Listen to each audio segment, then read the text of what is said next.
What's up, y'all? I'm out here on the range, as you can see behind me, on a hot, swampy day. It's only about 8:30 this morning. The sun's finally coming out behind these clouds, which I was hoping would not happen because we got about 85% humidity out here, so it is gonna be a sticky, swampy mess today. But I'm gonna get my little canopy set up and use a couple fans to try to stay cool and get some testing done out here. I've gotten one done so far, and this one right here should be a pretty good 45 ACP test. So the jelly contraption set up, ready to go with a couple of chronos and 2 blocks of gel. Only one test done so far, and it all stayed in one block. So I've got this one set up with those at the front. I'm hoping it'll all stay in this front block. If it doesn't, it shouldn't be a big deal either way. Now, as you can see, of course, I've got my heavy clothing barrier up front with a layer of denim, fleece, and 2 layers of cotton t-shirt. And what we're checking out for this one is some stuff that I didn't even realize I'd never tested. I've had this stuff sitting at the house, but I look back and I've actually never tested this at all. We've got the Speer Gold Dot 45 ACP 185 grain. Now the ballistics on this is saying 1050 FPS, and that's from a 5-inch barrel. Here's a look at your cartridge, a nice nickel plated case with that really nice gold dot projectile. Now I gotta admit, I'm a little bit worried about the performance from this one, especially out of the short barrel, not because of the gold dot projectile itself, but mainly because of the way Speer loads their own gold dot. If y'all have seen many of my tests in the past of the gold dot, a lot of times Speer just does not do this projectile justice. It seems like other companies load with this gold dot a lot better than Speer does. But we're gonna give it a couple chances to do the right thing out here. I've got a short barrel here with the G30. That's a 3.8-inch barrel, and then we do have a full-size 5-inch 1911 here with the Rock Island Armory. But hopefully this is one of those times where Speer did the right thing with their own projectile.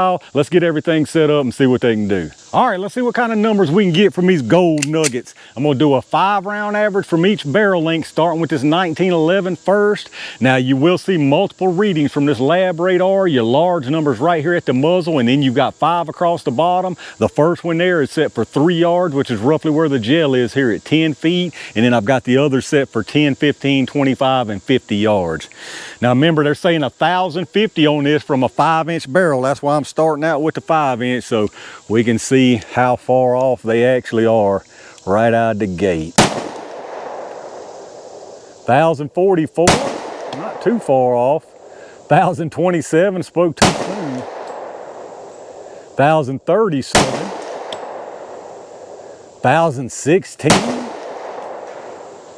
and 997, so they just kept dropping down on us. Let's check the average. All right, so we had a 5-round average there of 1024 feet per second. We did have a high of 1044, so we almost reached it on one, but then we dropped down to sub 1000 on one of the rounds.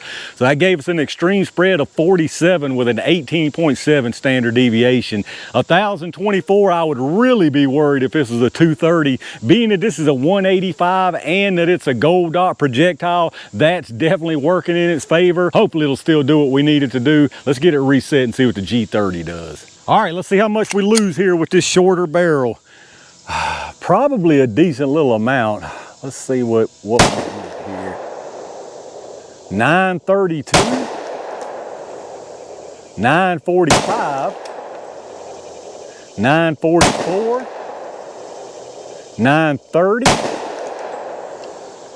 and 958, so a decent amount of loss. Let's check out the average. All right, so that time our 5-round average dropped down to 942 feet per second. We did have a little bit better consistency, extreme spread of 28 with an 11.4 standard deviation.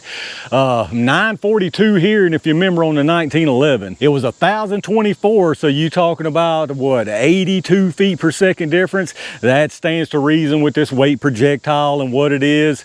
All that being said, I'm still a little concerned about this short barrel. Hopefully that gold dot projectile is good enough to overcome the light loading, but we'll find out here soon enough. Let me get it all set up. Y'all know what time it is. All right, y'all, it's Klondike jelly time. We'll put one from each barrel length into the gel, starting with this 5-inch 1911. This one I feel pretty confident about. Hopefully it's a good sign of things to come.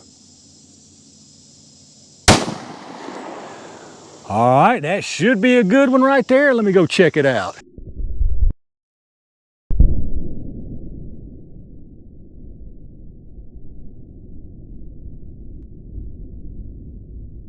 All right, that one right there is looking fantastic, all except me putting it a little too low in the block there, but very nice looking performance. Get a good look at that track though, in case this one runs into it, because there's definitely a good chance.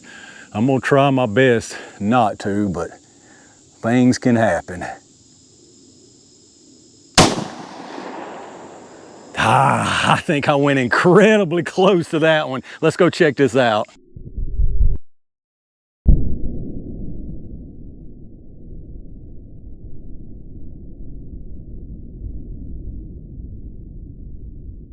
All right, let's check out what we got down here. I hope y'all got a good look at that first one like I told you to, because you can see I put it dangerously close. Now, they're both completely separated, completely different entrance, no crossover with the channels here, so completely valid testing, and both of these did a fantastic job. Now, on the top, it's kind of on the top and behind, that was the first one. That was the one through the 1911. You can see there, it comes in very nice energy transfer, disruption, all the way through this block, probably 2 to 2.5 inches short of the end down there, and some really, really nice expansion. And then the G30 is right in front and just a little bit below the entrance there. I'll bring you in closer to show you, but again, really nice energy transfer and disruption. Now, it's a smaller channel here, but just take that with a grain of salt. I mean, it can act differently here just depending on how it does in the gel. But again, very nice disruption, keeps on trucking here. This one looks to be about a 1/2 inch to 3/4 of an inch short of that 1911. And once again, some really nice expansion from what I can tell. Now, as far as the penetration on them, the one up here from the top from the 1911, that's exactly 14 inches. So very, very nice right there. And then the one up under it from the G30, a little bit tricky, but I can see barely the edge. That one is, I would call that right at 13.5. So very, very nice from both of those rounds. And then here's your closer look. Again, if I kind of get you in an angle like that, you can see they're both completely separated.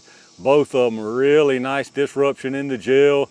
If you follow them on through here, that right there is the G30. Now, you can see a difference even before I pull them as far as expansion, but they both look to have plenty as far as that goes. And then looking from the top here again, you can see they're both completely separated. Now, much larger disruption area from that 1911 for whatever reason, but you can see both of them. Really nice job again through that gel, and there's your projectiles. All right, let's check out these projectiles. More very, very impressive looking stuff right here. When these gold dots do what they're supposed to do, they are definitely impressive. Really nice bonded projectiles. This one right here is from the 1911. This is from the G30. They look nearly identical. I can't tell the difference. If I try, I might can convince myself this one's a tiny bit bigger from the 1911, but that's probably just me wanting something to be different. They look very, very nice. You can see big expansion. You got the gold dot down there in the center. If you look from the side, they look nearly the same there as far as how much the pedals. Now, this one from the G30, actually, the pedals are peeled down a little bit further for whatever reason, but really, really nice from both of those. Very, very nice projectile performance. Well, let's see what the numbers tell us. They both started at 185. I doubt we lost anything. That one from the 1911 is at 185.0, and then this one from the G30 is at 185.2, so absolutely no loss from either one of them. And then for the sizes here, they're probably gonna be nearly identical again. For this 1911, you got 699 and 722, so very, very nice expansion from that one there. And then on the G30, you got 721 and 699, so again, very, very nice expansion and nearly identical performance from both of these rounds. So there you go, y'all, the Speer Gold Dot 185 grain 45 ACP.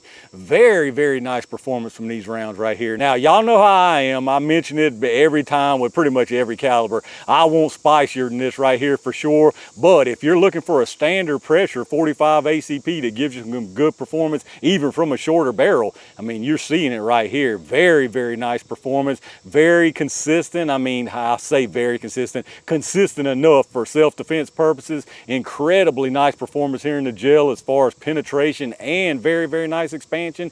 And again, they look nearly identical, which is something else I always mention. I really, really like when you get really identical performance from multiple barrel lengths. So long story short here, it took me a while to get these things tested, but I think this is another very, very nice option for 45 ACP. All right, y'all, I'm gonna call it right there for another pretty good 45 ACP test. I'm glad I finally got around to testing these things. Like I say, they've been sitting around forever. I just didn't realize I'd never tested them. Really good performance, if you ask me, for standard pressure 45 ACP from both barrel lengths out here. You got plenty of expansion, plenty of penetration, probably perfect as far as that goes, and you know, plenty of energy for standard 45 ACP. Now again, like I always mention, I want something a lot spicier than this right here, but if you're looking for a good 45 ACP round, standard pressure, that performs well out of even short barrels, I think this right here is another very good option. But let me know what y'all think about it down in the comments. Any of y'all that run 45 ACP, what do you run in it? Do you run the gold dots? Do you run maybe a heavier 230 grain? Let me know in the comments what your thoughts are. Quick reminder, if you're doing any kind of shopping, make sure you check out those affiliate links in the description first. I got lots of good stuff down there, and anything you pick up helps the channel, so I really appreciate that. Huge thanks again to all my Range Gang members and every single one of y'all for supporting the channel. I've got one more test planned for out here in this swampy weather, so make sure you stay on the lookout for that. And in the meantime, stay safe, stay prepared, and I'll see you soon.